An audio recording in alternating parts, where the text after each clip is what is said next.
الحمد لله رب العالمين والصلاة والسلام على سيد المرسلين وعلى آله وأصحابه أجمعين. قال الله تبارك وتعالى في كلام المجيد والفرقان الحميد: أعوذ بالله من الشيطان الرجيم، بسم الله الرحمن الرحيم. يا أيها الذين آمنوا لا تلهكم أموالكم ولا أولادكم عن ذكر الله ومن يفعل ذلك فأولئك هم الخاسرون. وقال تعالى: الذين آمنوا وتطمئن قلوبهم بذكر الله ألا بذكر الله تطمئن القلوب. وقال تعالى: فاذكروني أذكركم واشكروا لي ولا تكفرون.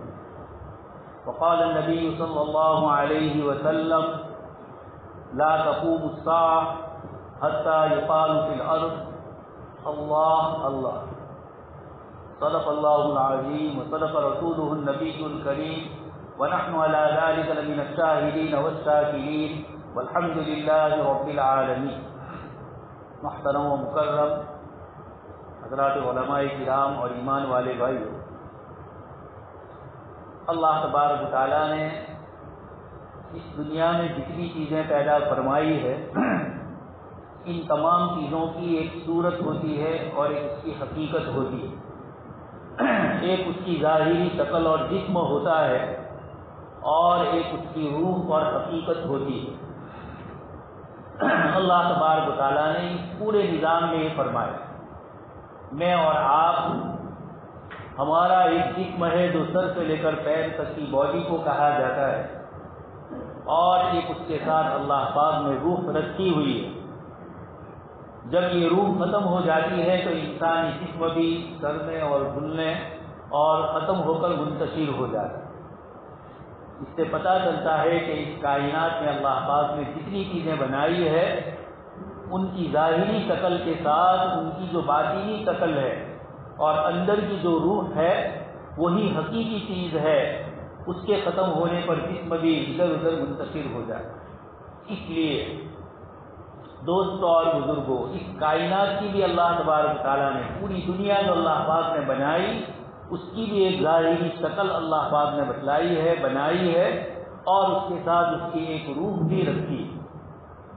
آپ کے سامنے میں نے جناب نبی اکرم صلی اللہ علیہ وسلم کی جس روایت کو پیش کیا، اس میں اللہ تبارک و تعالیٰ اپنے حبیب پاک صلی اللہ علیہ وسلم کے ذریعے ہمیں یہ فرما رہے ہیں کہ قیامت اس وقت تک قائم نہیں ہوگی جب تک اس زمین پر ایک اللہ اللہ کہنے والا باقی رہے.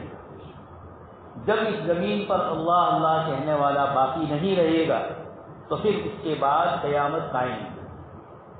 حدیث شریف میں جو علامتیں ذکر کی: لا یعرفون معروفا، ایسے لوگ ہوں گے جو بلائی کو بلائی نہیں سمجھتے ہیں، ولا یعرفون منکر، اور نہ کسی برائی کو پہچانتے ہوں گے، ولا ینکرون منکر، کسی برائی کو برائی بھی نہیں سمجھتے ہوں گے. اس موقع پر اللہ پاک کی طرف سے ملک شام سے ہوا چلے گی، ایمان والوں کے بغل کے اندر دنبل کسی اور ہلکی سی تھوڑی دھنسی کی شکل ہوگی، اور پھر ان سب کی روح قبض ہو جائے گی. اور پھر حدیث شریف میں فرمایا کہ ایسے لوگ باقی رہیں گے جو اپنی خواہشات نفسانی کے پورا کرنے میں فی احلام اتباع، درندوں جیسے ہوں گے، اپنے دوسرے کمزوروں پر ظلم کرنے کے اعتبار سے ایسے ہوں گے جیسے بال کھانے والے جانور جنگل کے درندے ہوتے ہیں.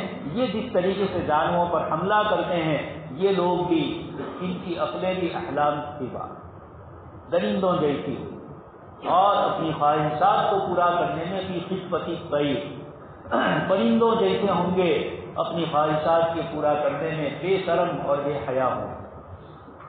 یہ جناب نبی اکرم صلی اللہ علیہ وسلم نے اس دنیا کے فنا ہونے کی آخری جو علامتیں ہیں اس کو ذکر فرمایا. اسی میں فرمایا جب تک اللہ پاک کا ذکر باقی ہوگا اس روئے زمین کو اللہ پاک فنا نہیں فرمائے. گویا جس طریقے سے انسانی جسم کے لیے روح اصل ہے، اس کے ختم ہونے پر انسان ختم ہو جاتا ہے، اس پوری کائنات کی روح بھی اللہ پاک نے اللہ کے ذکر اور اللہ کی یاد میں جب روئے زمین سے اللہ اللہ کہنا ختم ہو جائے گا تو اس زمین کی روح نکل جائے گی اور اللہ تبارک تعالیٰ اس موقع پر قیامت کو قائم فرمائے گا۔ دوستو اور بزرگوں، دنیا یہ سمجھتی ہے، تاجر یہ سمجھتا ہے میری تجارت نے اس دنیا کو آباد رکھا ہے، کاشتکار یہ سمجھتا ہے کھیتی باڑی نے آباد رکھا ہے، کارخانے اور فیکٹری چلانے والے یہ سمجھتے ہیں ہمارے کارخانوں نے اس دنیا کو آباد رکھا ہے، حکومت چلانے والے یہ سمجھتے ہیں ہماری حکومتوں نے دنیا کو باقی رکھا۔ لیکن جناب نبی اکرم صلی اللہ علیہ وسلم فرماتے ہیں ان میں سے کسی چیز نے بھی اس دنیا کو آباد نہیں رکھا ہے، اگر آباد رکھا ہے تو اللہ پاک کے ذکر اور اللہ پاک کی یاد۔ اللہ تبارک تعالیٰ نے دنیا میں جتنی بھی مخلوق ہے ان سب کے ساتھ اپنے ذکر کو، اپنی یاد کو وابستہ کیا۔ قرآن کریم اللہ پاک نے فرمایا وَإِن مِّن شَيْءٍ إِلَّا يُسَبِّحُ بِحَمْدِهِ وَلَٰكِن لَّا تَفْقَهُونَ تَسْبِيحَهُ، جتنی بھی مخلوق ہے اللہ تبارک تعالیٰ کی، یہ سب کی سب اللہ پاک کی تسبیح بیان کرتی ہے، لیکن تم ان کی تسبیح کو سمجھتے نہیں۔ آپ کے سامنے میں نے آیت پڑھی، اللہ پاک نے ذکر فرمایا الذین آمنوا وتطمئن قلوبهم بذکر اللہ، جو لوگ ایمان لائے اور ان کے دل اللہ پاک کی یاد سے مطمئن ہے، اور آگے فرمایا الا بذکر اللہ تطمئن القلوب، خبردار آگاہ ہو جاؤ اللہ پاک کے ذکر اور اللہ پاک کی یاد سے ہی دلوں کو چین اور سکون ملتا ہے۔ آج کی اس وقت کی دنیا جس میں انسان جتنا پریشان ہے، اس سے پہلے والے زمانے میں انسان اتنا پریشان نہیں تھا۔ زندگی گزارنے کے تعیش اور آرام کے جتنے نقشے اس وقت ہمارے سامنے ہیں اور جس سے ہم فائدہ اٹھا رہے ہیں، اتنا زیادہ آرام اور تعیش کے نقشے اور زندگی کی آسانی اور فراوانی پچھلے دور میں نہیں تھی۔ لیکن جتنا آج کا انسان پریشان، جتنا آج کے انسان کو بے چینی ہے، آج کا انسان ڈپریشن میں، آج کا انسان سوچ و فکر کے اعتبار سے پریشان، بہت سارے سائیکولوجیکل طور پر بیمار ہیں۔ کسی بھی انسان کو ذرا پریز کر دیکھو تو اندر سے بے چینی اور بے قراری بن جائے گا۔ ایسے موقع پر اللہ تبارک تعالیٰ ہمیں فرماتے ہیں کہ اس دل کی بے چینی اور بے قراری کی وجہ کیا ہے؟ قرآن کریم اس کو ذکر فرماتا ہے من اعرض عن ذکری فإن له معیشۃ ضنکا۔ اللہ پاک فرماتے ہیں جو میرے ذکر سے، میری یاد سے اپنے آپ کو دور کر رہا ہے، اس سے اعراض کر رہا ہے، میری یاد سے جو دور ہو رہا ہے، فإن له معیشۃ ضنکا، اس کے لیے ہم پریشان کن زندگی رکھیں گے۔ معیشۃ ضنکا، تکلیف والی، پریشانی والی زندگی اس کے لیے اللہ پاک فرماتے ہیں رہے گی۔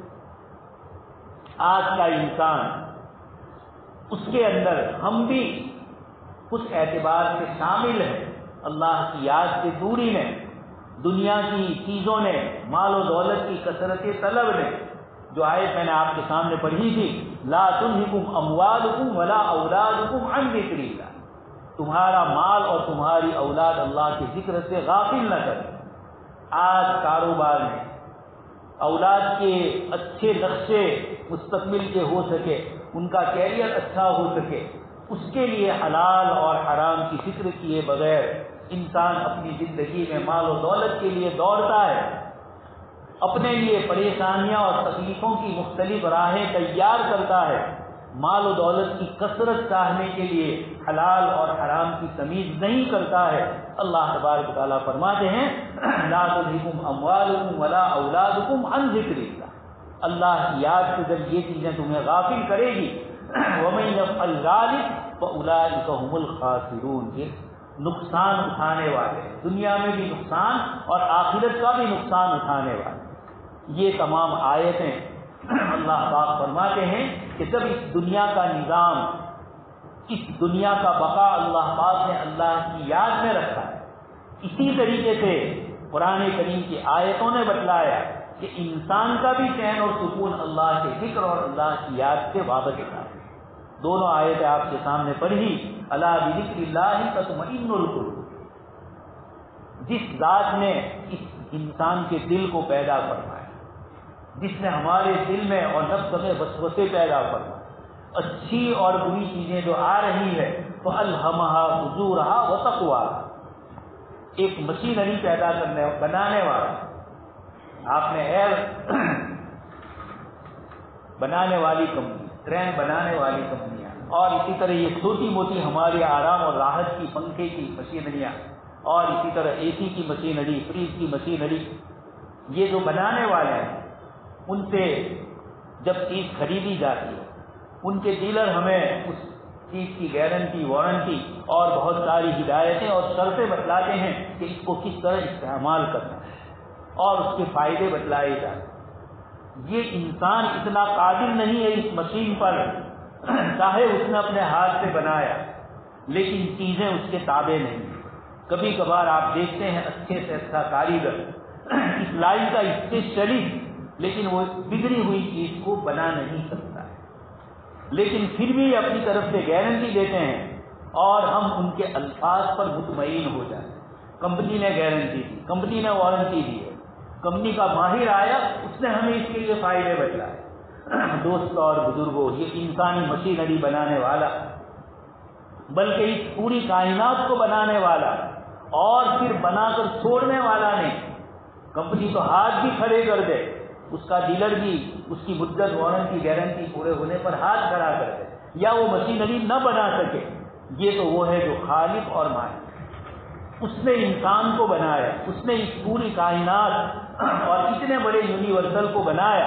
وہ خداوند قدوس یہ فرما رہا ہے الذین آمنوا وتطمئن قلوبهم بذکر اللہ، اگر دلوں کا چین اور سکون چاہیے تو اللہ تبارک تعالیٰ کے ذکر، اللہ پاک کی یاد، اللہ تبارک تعالیٰ کے بتلائے ہوئے احکام پر عمل کرو گے تو تمہارے دلوں کو چین اور سکون ملے گا، اور اگر اس سے دور ہو گئے تو فإن لہ معیشۃ ضنکا، دونوں چیزیں بتلائی۔ یہ کرنے پر اللہ پاک دلوں کو سکون دیتے ہیں، اور نہ کرنے کے اوپر اللہ پاک کی طرف سے دلوں میں بے چینیاں، بے قراریاں، پریشانیاں، نیند کا نہ آنا، ڈپریشن کا ہونا، اور نئی نئی مصیبتیں، ایک سے چھٹکارا نہیں ملا کہ دوسری مصیبت آ کر کھڑی ہو جائے۔ آخر اللہ پاک نے اپنے نیک اور صالح بندوں کے لیے قرآن کریم میں یہ اعلان کیوں فرمایا؟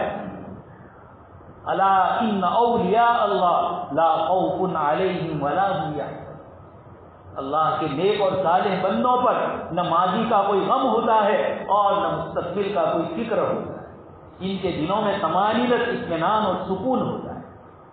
حضرت شاہ عبد القادر جیلانی رحمۃ اللہ علیہ، اللہ پاک نے آپ کو مال و دولت سے بھی نوازا، آپ کا کاروبار چلتا ہے، کسی نے آ کر خبر دی کہ حضرت آپ کا پانی کا جہاز، سمندری جہاز، زمانے میں سمندری جہاز سے ہی مال ادھر سے ادھر ہوتا تھا، اور آج بھی بڑے بڑے کنٹینر اسی میں لگائے جائے، تو یہ خبر آئی ہے کہ آپ کا وہ جہاز جس میں وہ سامان تھا آپ کا، وہ ڈوب گیا ہے۔ حضرت صاحب عبد القادر جیلانی رحمۃ اللہ علیہ نے تھوڑی دیر سوچا، اور سوچنے کے بعد الحمدللہ فرمایا۔ 2-4 دن گزرے، پھر اس کے بعد خبر آئی کہ حضرت وہ جو بات تھی وہ آپ کا جہاز نہیں تھا، کسی اور کا جہاز، اور آپ کا جہاز تو صحیح تھا۔ پھر تھوڑی دیر کے لیے آپ نے سوچا، اور سوچنے کے بعد پھر الحمدللہ فرمایا۔ آپ کے جو مرید اور شاگرد آپ کے پاس بیٹھے ہوئے تھے، انہوں نے کہا کہ عجیب بات ہم دیکھ رہے ہیں، جس وقت اس جہاز کے ڈوبنے اور غرق ہونے کی خبر آئی تھی اس وقت بھی آپ نے الحمدللہ فرمایا، اور جب اس کے صحیح تعلیم رہنے کی خبر آئی اس وقت بھی آپ الحمدللہ فرمایا۔ حضرت شاہ عبد القادر جیلانی رحمۃ اللہ علیہ نے فرمایا کہ پہلی مرتبہ جب ڈوبنے کی خبر آئی تو میں نے اپنے نفس کو ٹٹولا کہ آیا یہ اللہ پاک کا فیصلہ ہے، اللہ پاک کے اس فیصلے پر تو راضی ہے؟ اس دنیا کے ساتھ تیری محبت ایسی ہے کہ اللہ کے فیصلے سے تو ناراض ہے؟ دل نے مجھے اطمینان دلایا کہ اس مال کے ڈوبنے پر میرے اوپر کوئی غم اور کوئی پریشانی نہیں، جب میں نے اپنے دل کو اس طریقے سے اطمینان والا پایا تو میں نے اللہ کا شکر ادا کیا اور الحمدللہ. دوسری مرتبہ جب اس جہاز کے صحیح سالم ہونے کی خبر آئی اس وقت بھی میں نے اپنے دل کو ٹٹولا اور یہ محسوس کیا کہ اس مال کے محفوظ ہونے پر میرے دل میں مال کی کوئی محبت نہیں. اللہ کی نعمت ہے یہ باقی رہی، اس کا تو شکریہ ادا ہے، لیکن اس مال کے باقی رہنے پر میرے دل میں اس کی لالچ اور محبت آئی ہو، میں نے اس سے اپنے دل کو مطمئن پایا تو اس پر میں نے الحمدللہ کہا. تو دوستوں اور بزرگوں، اللہ پاک فرماتے ہیں کہ دنوں میں چین اور سکون اگر پانا ہے، اطمینان اور سکون کی زندگی گزارنا ہے تو اللہ پاک کی یاد ہے. اللہ پاک کی یاد کیا ہے؟ اللہ تبارک تعالیٰ نے قرآن کریم کو اللہ کا ذکر فرمایا. قرآن کریم میں اللہ پاک نے اپنے رسول صلی اللہ علیہ وسلم کو اپنا ذکر فرمایا، ذکر رسول یتلو علیہم آیات. تو قرآن کریم کی اللہ کا ذکر ہے. اور اسی طریقے سے اقیم الصلاۃ لذکری، نماز قائم کیجیے میری یاد کے لیے. تو نماز بھی اللہ تبارک تعالیٰ کا ذکر ہے، اللہ تبارک تعالیٰ کی یاد ہے.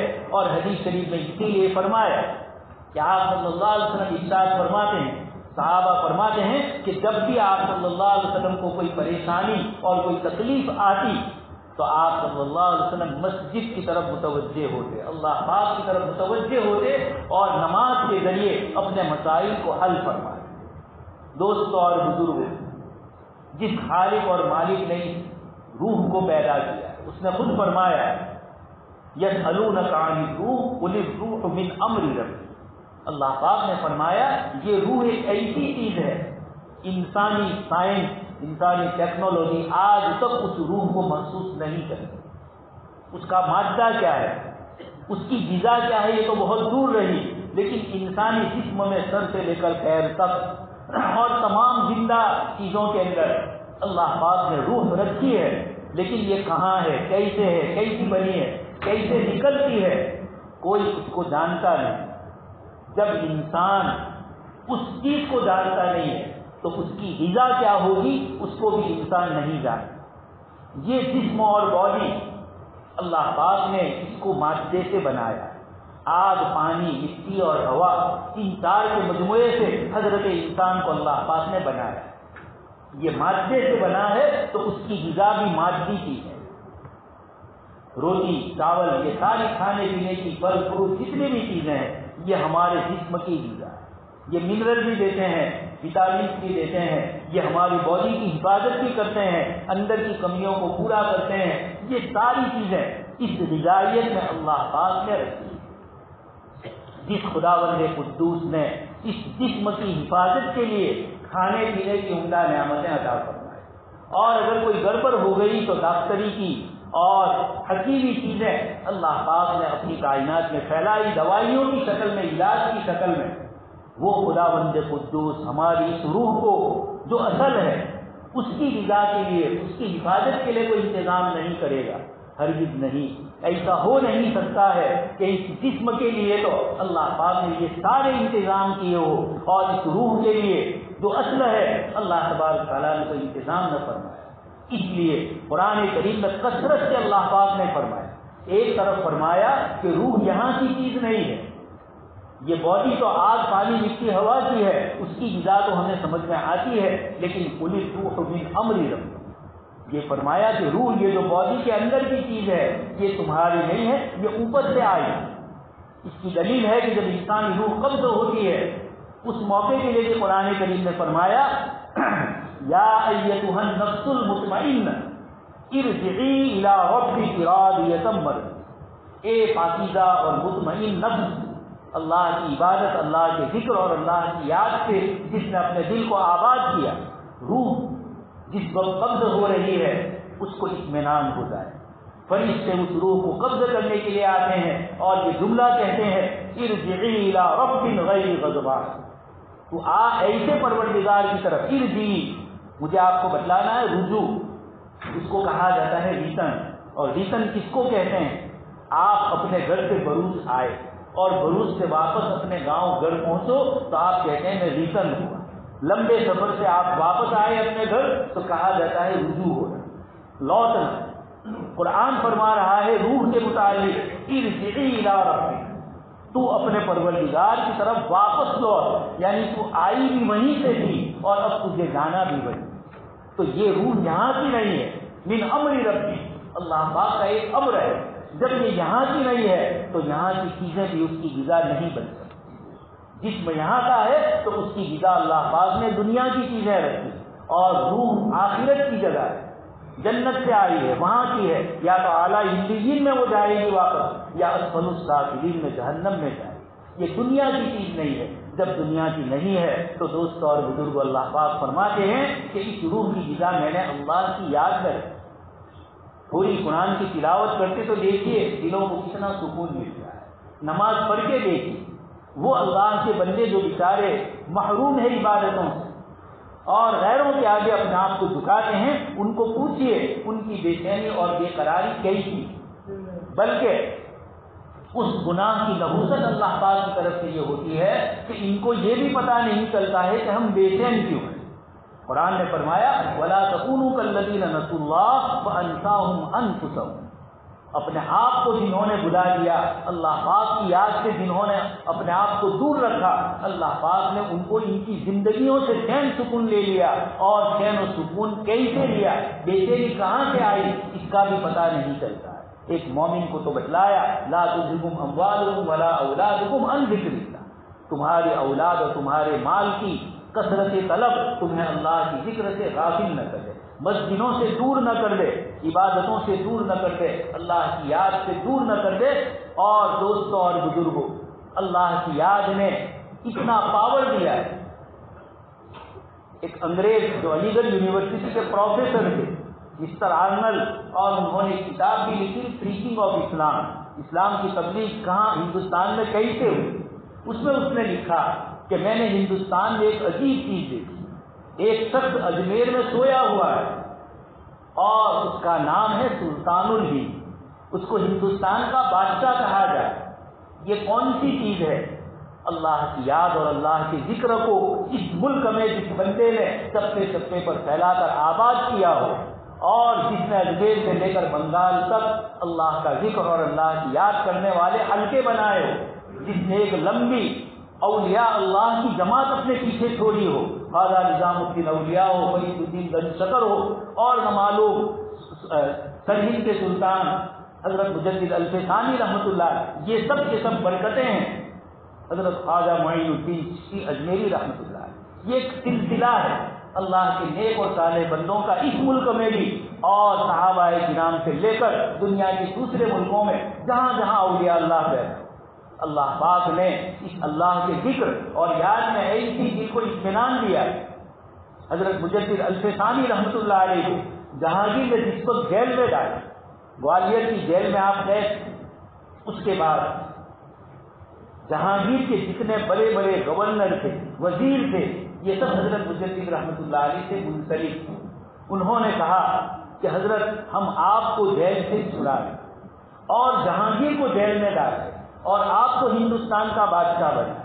حضرت مجدد صاحب رحمۃ اللہ علیہ نے فرمایا ہمارا حکومت سے کوئی تعلق نہیں، ہم تو اللہ کے بندوں کو اللہ کی یاد کروانے کے لیے آئے، ہم اللہ کا ذکر اور اللہ کی یاد کو آباد کرنے کے لیے آئے۔ اس لیے دوستوں اور بزرگوں، اس وقت ہماری جو زندگی میں بے چینیاں ہیں، بے قراریاں ہیں، اس کا سب سے بہتر علاج جس مشینری کو بنانے والی ذات نے کہہ دیا کہ اس کا اطمینان اللہ کی یاد میں ہے، اس کے علاوہ اور دوسری جگہ ہم تلاش کرتے رہیں گے، بے چینیاں اور بے قراریاں بڑھتی جائے گی، مرض بڑھتا گیا، دھند دوا، اور اصل علاج بتلا دیا جناب نبی اکرم صلی اللہ علیہ وسلم نے کہ انسان کا بھی اللہ کے ذکر کے ساتھ وابستگی ہے، اور اس پوری کائنات میں بھی جب اللہ کہنے والا مومن نہیں رہے گا تو اللہ تبارک تعالیٰ قیامت کو قائم فرمائے گا۔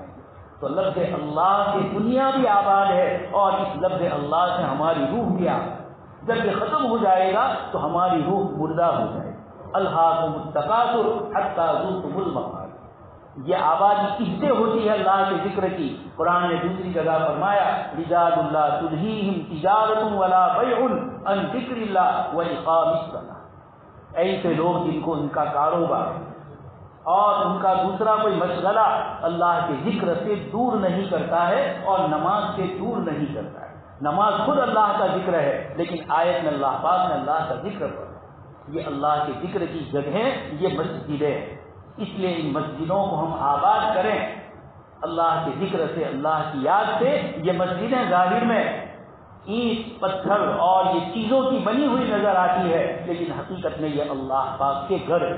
جناب نبی اکرم صلی اللہ علیہ وسلم نے حدیث شریف میں اس کو جنت کے باغیچے فرمایا۔ ان باغیچوں کو یہاں آباد کریں گے تو اللہ تبارک تعالیٰ ہمیں آباد رکھیں گے۔ یہ جو اس وقت مصیبتیں آ رہی ہیں، مسجدوں کے متعلق غلط قسم کی باتیں آ رہی ہے، پرانی چیزیں پریز کر نکال کر مسجدوں پر مندر ہونے کے دعوے کیے جا رہے ہیں، سب سے پہلے ان مسجدوں کو ہم نے غیر آباد کیا۔ بابری مسجد کی تاریخ دیکھ لیجئے اور دوسری مسجدیں، اور آج ہماری بھی اتنی بڑی مسجد جامع مسجد ہے، لیکن دیکھ لیجئے کتنے نمازی اس میں آئے۔ اس لیے دوستوں اور بزرگوں، یہ اللہ کا ذکر اور اللہ کی یاد دنیا کو آباد کرتی ہے۔ یہ مسجدیں دنیا کو آباد کرنے کے ذریعے ہیں۔ مسلمانوں کو آباد رہنا ہے، ان مسجدوں کو آباد کریں گے تو آپ کے لیے عزت ہوگی۔ اور اس کے ساتھ اتنی بات یاد رکھی جائے کہ اس ملک میں مسلمان جب آئے، یہ جتنی چیزوں پر ان کی طرف سے دعوے ہو رہے ہیں، یہ وہ جگہیں ہیں جس وقت مسلمان یہاں حکومت کرنے کے لیے تھوڑی تعداد میں آئے، یہاں کے لوگ مسلمان ہوئے اور انہوں نے انہی جگہوں کو جن کو وہ اپنی عبادتوں کے لیے سمجھتے تھے، انہی کو مسجدوں میں تبدیل کیا۔ تاریخ سے صاف ثابت ہے، مسلمان اپنے ساتھ جب شروع میں آئے تو کوئی اپنے ساتھ کاریگر لے کر نہیں آئے، ہر چیز کا کاریگر اور کام کرنے والا اسی ملک کا، انہی کے پاس یہ ساری چیزیں بنوائی۔ اب جن کے پاس بنوائی وہ مذہبی اعتبار سے ہندو تھے، اس لیے وہ اپنی مذہبی اعتبار سے سوستک بھی بنا رہے ہیں، وہ کمل کا پھول بھی بنا رہے ہیں، اور پھر وہ مسجدوں میں جڑ رہا ہے۔ کاریگر تو وہی ہے، بنانے والے وہی ہے، اور ابھی حکومت پر سیاسی قبضہ ہے، اور سیاسی لوگ ان چیزوں کو نظر انداز کرتے ہیں، وہ ان چیزوں کو توجہ نہیں دیتے۔ اس لیے ہم اپنے غیر مسلم بھائیوں سے بھی کہیں گے کہ یہ جتنی چیزیں آپ دیکھ رہے ہیں، ان چیزوں سے کوئی یہ ضروری نہیں ہے کہ یہ مسجد توڑ کر ہی بنایا جائے۔ آج بھی آپ دیکھتے ہیں کسی غیر مسلم کاریگر کے پاس آپ کوئی چیز بنوائیں تو وہ اپنی کاریگری میں کوئی نہ کوئی چیز اپنے مذہب کے مطابق کرتا ہے۔ ہمارے مکانوں کی تعمیر ہوتی ہے، بلکہ مدرسوں کی مسجدوں کی تعمیر کے وقت بھی اپنی مذہبی رسومات ہمارے کاریگر اپنے اعتبار سے کر ہی لیتے ہیں، ناریل پھوڑ کے کچھ کر ہی لیتے ہیں۔ آج بھی یہ سب کچھ یہ اپنے اعتبار سے کرتے ہیں، اپنی مذہبی اعتبار سے سمجھتے ہیں، اور مسلمان سمجھتا ہے مسجد تو اللہ کے لیے، مدرسہ تو تعلیم کے لیے ہے، اگر یہ اتنا کر بھی لیتے ہیں تو ہم لوگ اس کو برداشت کر لیتے ہیں، نظر چشمپوشی کر لیتے ہیں۔ اس لیے اس ملک میں ایک تو بہت بڑی تعداد وہ تھی جو اسلام لائے، خواجہ معین الدین چشتی اجمیری رحمۃ اللہ علیہ، اور ان سب کی برکتوں سے اللہ پاک نے ایمان کی توفیق دی۔ اور یہ تو مسلمانوں کا دوسرا دور ہے، پہلا دور تو تاجرانہ اور داعیانہ حیثیت سے آئے ہیں۔ پہلی صدی ہجری میں ملبار ہے ہمارا بروچ، 17 ہجری میں 18 ہجری میں آپ صلی اللہ علیہ وسلم کے انتقال کو 8 سال نہیں ہوتے ہیں، اور بروچ پر اللہ کے نبی صلی اللہ علیہ وسلم کے صحابی کا لشکر یہاں آتے، یہ حضرات بروچ میں آئے۔ یہ سب وہ ہیں جو دعوت کی نسبت سے آئے اور انہوں نے ان مسجدوں کو بنایا، یا جو لوگ وہاں رہتے تھے ان کو اسلام کی دعوت دی اور انہوں نے اس کو قبول کیا، پھر یہ پرانی چیزوں کو انہوں نے ایسے ہی رہنے۔ اس لیے ہم خود بھی ہماری تاریخ جانیں، لیکن ہمارے یہ جو اصل منظر ہے وہ یہ کہ مسجدوں کو آباد کریں گے تو اللہ پاک برکتوں سے اس کو بچائیں گے، اور اگر ہم اللہ کی گھر کی ناقدری کریں گے تو اللہ پاک کی طرف سے ایسے اسباب مہیا ہوں گے۔ اللہ پاک سے دعا ہے اللہ تبارک تعالیٰ ہم سب کو مسجدوں کو آباد کرنے والا بنائے، ذکر اللہ والا، تلاوت والا بنائے، اپنی اولاد کو مسجدوں میں لانے والا بنائے، ان کو مسجد تک پہنچائے۔ اس میں ہمارا دینی بھی فائدہ ہے، دنیاوی بھی فائدہ ہے، زندگیوں کا چین اور سکون اور عافیت اگر چاہیے تو اللہ کی یاد۔ ایک بزرگ سے کسی نے پوچھا کہ کیا حال، فرمایا جس کی مرضی پر پوری دنیا چل رہی ہو اس کا حال کیا ہو؟ کہا کیا مطلب؟ کہا میں نے اپنی مرضی کو اللہ کی مرضی کے تابع کر دیا، اب یہ پوری کائنات کا نظام میرے اللہ کی مرضی سے چلتا ہے، اور میری مرضی میرے اللہ کی مرضی کے ساتھ ہے، تو گویا میری ہی مرضی سے چل رہا ہے۔ اس لیے یہ کب ہوگا؟ جب اللہ کی یاد اور اللہ کا ذکر ہوگا، اور ہم تھوڑی دیر کے لیے اپنے اللہ کے سامنے اپنے گناہوں کی معافی مانگیں گے۔ اللہ پاک کو استغفار بہت پسند ہے۔ کیا اللہ پاک کا کرم اور رحم ہے، اس نے ہمیں عبادتیں بھی بتلائی، دعائیں بھی اس نے سکھلائی۔ ہم دعا مانگتے تو ہماری دعاؤں میں گڑبڑ ہوئی۔ قرآن نے اور حدیث شریف نے دعائیں بتلائی کہ اس طریقے سے اللہ پاک سے مانگو۔ ادعونی استجب لکم، دوستوں اور بزرگوں، اس لیے زندگیوں کا چین اور سکون چاہیے تو اللہ تبارک تعالیٰ نے اپنے ذکر اور اپنی یاد میں رکھا ہے۔ اس مشینری بنانے والی ذات نے گارنٹی دی ہے، دنیا کی گارنٹی اپنی جگہ پر اور اللہ پاک کی گارنٹی الا بذکر اللہ۔ یہ عربی لینگویج کے، عربی گرامر کے ایسے کلمات ہے جس کو میں اردو زبان میں اس کو انداز نہیں نقل کرتا، یہ اللہ پاک کا کلام ہے۔ الا، خبردار کرنے کے لیے اللہ پاک فرماتے ہیں بذکر اللہ، اللہ کے ذکر سے تطمئن القلوب، دلوں کو سکون اگر چاہتے ہو تو اللہ پاک کی طرف سے اسی میں ملنے والا ہے۔ رات دن دنیا چاہے اپنے سکون کے اسباب تلاش کریں، اسباب میں سکون نہیں ہے، مسبب الاسباب کی طرف سے سکون ملتا ہے۔ اللہ پاک سے دعا ہے کہیں سنی باتوں پر اللہ پاک ہم سب کو عمل کرنے کی توفیق نصیب فرمائے، مسجدوں کو آباد کرنے کی توفیق نصیب فرمائے اور مسجدوں کی اللہ تبارک تعالیٰ حفاظت فرمائے۔ آمین وآخر دعوانا الحمد۔